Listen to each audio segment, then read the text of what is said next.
दशक चौथा नवविधा भक्ती. दशक चौथा समास पहिला श्रवण भक्ती. श्रीराम जय जय जी गणनाथा, तू विद्या वैभवे समर्था, अध्यात्म विद्येच्या परमार्था, मज बोलवावे श्रीराम. नमो शारदा वेदजननी, सकळ सिद्धी जयेचेनी, मानस प्रवर्तले मननी, स्फूर्तिरूपे श्रीराम. आता आठवू सद्गुरू, जो पराचाही परू, जयाचेनी ज्ञान विचारू, कळो लागे श्रीराम. श्रोतेन पुसिले बरवे, भगवत भजन कैसे करावे, म्हणून बोलिले स्वभावे, ग्रंथांतरी श्रीराम. सावध होऊन श्रोतेजन, ऐका नवविधा भजन, सतशास्त्री बोलिले पावन, होई जे येणे श्रीराम. नवविधा भजन बोलिले, तेची पुढे प्रांजळ केले, श्रोती अवधान दिधले, पाहिजे आता श्रीराम.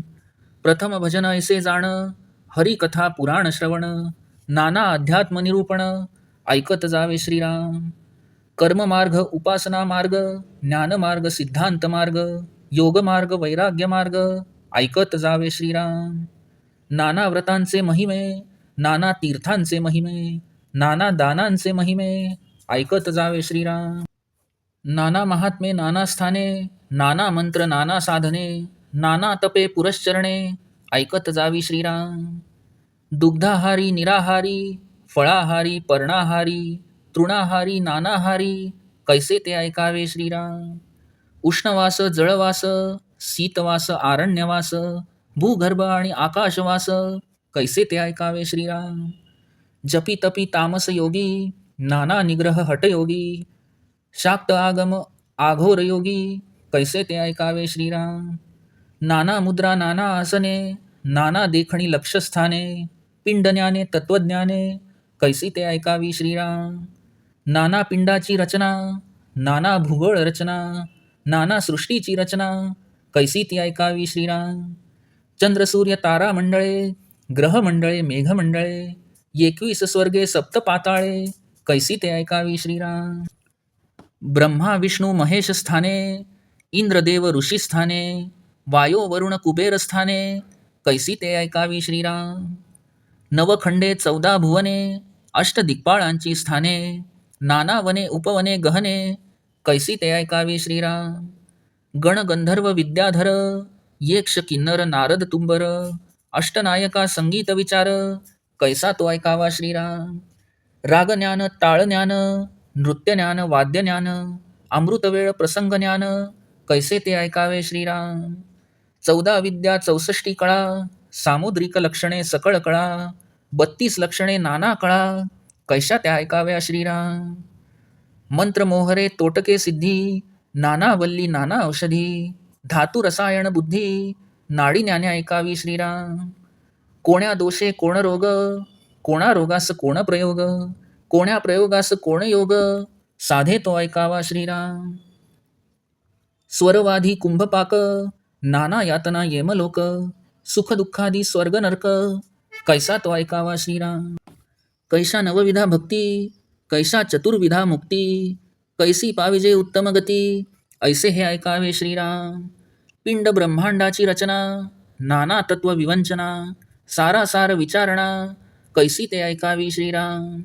सायोज्यता मुक्ती कैसी होते, कैसे पाविजे मोक्षाते, या कारणे नाना मते, शोधित जावी श्रीराम. वेदशास्त्रे आणि पुराणे, महावाक्याची विवरणे, तनुचतुष्ट नियर्शने, कैसी ते ऐकावी श्रीराम. ऐसे हे अवघेचे ऐकावे, परंतु सार शोधून घ्यावे, असार ते जाणोनी त्यागावे, या नाव श्रवण भक्ती श्रीराम. सगुणाची चरित्रे ऐकावी, का ते निर्गुण अध्यात्मे शोधावी, श्रवण भक्तीची जाणावी, लक्षणे ऐसी श्रीराम. सगुण देवांची चरित्रे, निर्गुणाची तत्वे यंत्रे, हे दोन्ही परमपवित्रे, ऐकत जावी श्रीराम. जयंत्या उपोषणे नाना साधने, मंत्रयंत्र जपध्याने, कीर्ती स्तुती स्तवने भजने, नाना विधे ऐकावी श्रीराम. ऐसे श्रवण सगुणाचे, अध्यात्म निरूपण निर्गुणाचे, विभक्ती सांडून भक्तीचे, मूळ शोधावे श्रीराम. श्रवण भक्तीचे निरूपण, निरोपिले असे जाण, पुढे कीर्तन भजनांचे लक्षण, बोलिले असे श्रीराम. इति श्रीदासबोधे गुरुशिष्य संवादे श्रवण भक्ती नाम समास पहिला समाप्त.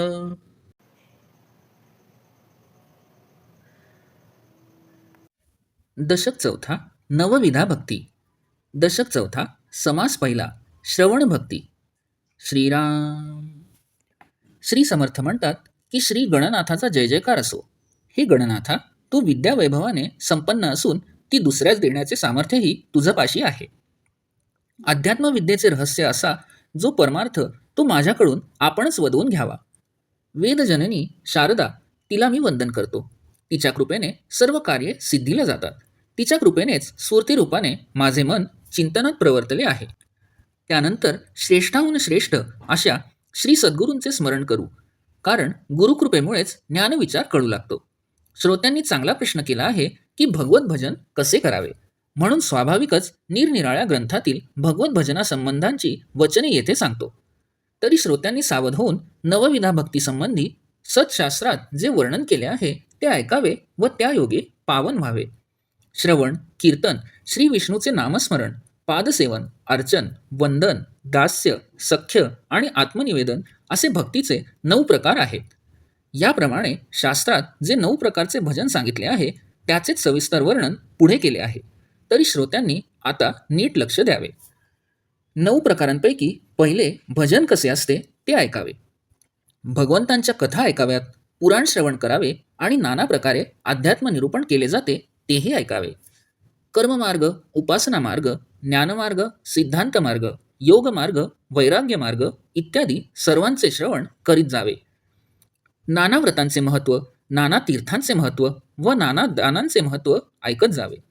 नाना महात्म्ये, नाना स्थाने, नाना मंत्र, नाना साधने, नाना प्रकारचे तप व नाना पुरश्चरणे या संबंधीचे वर्णन ऐकत जावे. दुग्धाहारी, निराहारी, फळाहारी, पानाहारी, तृणाहारी असे नाना प्रकारचे आहार घेणारे लोक कसे असतात ते ऐकावे. कुणी उन्हात राहणारे, कुणी पाण्यात राहणारे, कुणी थंडीत राहणारे, कुणी अरण्यात राहणारे, तर कुणी जमिनीत खड्डा खणून राहणारे, कुणी आकाशात राहणारे कसे असतात ते ऐकावे. जप करणारे, तप करणारे, अत्यंत तापट असणारे योगी, नाना प्रकारे निग्रह करणारे हठयोगी, शक्ती उपासक व कापाली कसे असतात ते सर्वही ऐकावे. योगशास्त्रात वर्णिलेल्या नाना मुद्रा, नाना आसने, नाना प्रकाशाची रूपे, ज्यावर मन सुलभतेने स्थिर करता येते अशी लक्ष्यस्थाने, तसेच पिंडज्ञाने, तत्वज्ञाने कशी आहेत तेही ऐकावे. नाना प्राण्यांच्या शरीराची रचना, पृथ्वीवरील निरनिराळ्या प्रदेशांची रचना, नाना सृष्टीची रचना कशी झाली आहे तेही ऐकावे. चंद्र सूर्य तारांचे समूह, विविध ग्रहांचे समुदाय, मेघांचे समुदाय, 21 स्वर्ग आणि सप्तपाताळ यांचे विवरण हे ऐकावे. ब्रह्मा विष्णू महेश यांची स्थाने, तसेच इंद्रदेव ऋषी यांची स्थाने, वायू वरुण कुबेर यांची स्थाने कशी आहेत तेही ऐकावे. 9 खंडे, 14 भुवने, अष्टदिक्पालांची स्थाने, तसेच नाना वने, उपवने, गहन अरण्ये यांची माहितीही ऐकावी. शिवगण, देवगण, गंधर्व, विद्याधर, यक्ष, किन्नर, नारद, तुंबर इत्यादींची माहिती, तसेच अष्टनायिका आणि संगीतशास्त्र यांची माहितीही ऐकावी. रागज्ञान, तालज्ञान, नृत्यज्ञान, वाद्यज्ञान, मुहूर्तज्ञान, प्रसंगज्ञान कसे असते तेही ऐकावे. 14 विद्या, 64 कला, हातांवरील रेषांची लक्षणे, इतर कला व माणसाच्या अंगी असणारी 32 लक्षणे वगैरे नाना कलांची माहिती ऐकावी. मंत्र, विविध तोडगे, सर्व सिद्धी, नाना औषधी, मणी, नाना वल्ली, विविध धातू, विविध रसायने तयार करण्याच्या क्रिया, नाडी परीक्षा इत्यादी गोष्टीही ऐकाव्यात. कुठल्याही दोषामुळे कुठला रोग होतो, कुठल्या रोगावर कुठल्या औषधाचा प्रयोग करावा, कुठल्या प्रयोगात कुठल्या योगावर आरंभ केला असता तो सिद्धीस जातो, हे सर्व ऐकून घ्यावे. रौरव नरक, कुंभपाक नरक इत्यादी नाना यातना ज्यात भोगाव्या लागतात ते सर्व नरक, तसेच यमलोक कसा आहे, स्वर्गातील सुख व नरकातील दुःख कसे असते तेही सर्व ऐकावे.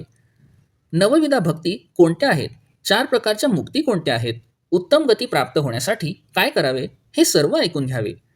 पिंड ब्रह्मांडाची रचना, नाना तत्व विवंचना, तसेच सारासार विचार म्हणजे काय हेही ऐकावे. सायुज्यता मुक्ती कशी मिळते, मोक्षाची प्राप्ती कशी होते हे जाणून घेण्यासाठी नाना मतांचा शोध घ्यावा. वेद, शास्त्रे, पुराणे, महावाक्यावरील विवरणे, तसेच 4 देहांचे निरसन कसे करावे हे सर्व ऐकावे. अशा रीतीने हे सर्व ऐकावे व विचार करून त्यातील सार शोधून काढावे व ते ग्रहण करावे. असार असेल ते जाणून घेऊन त्याचा त्याग करावा. ह्यालाच श्रवण भक्ती असे नाव आहे.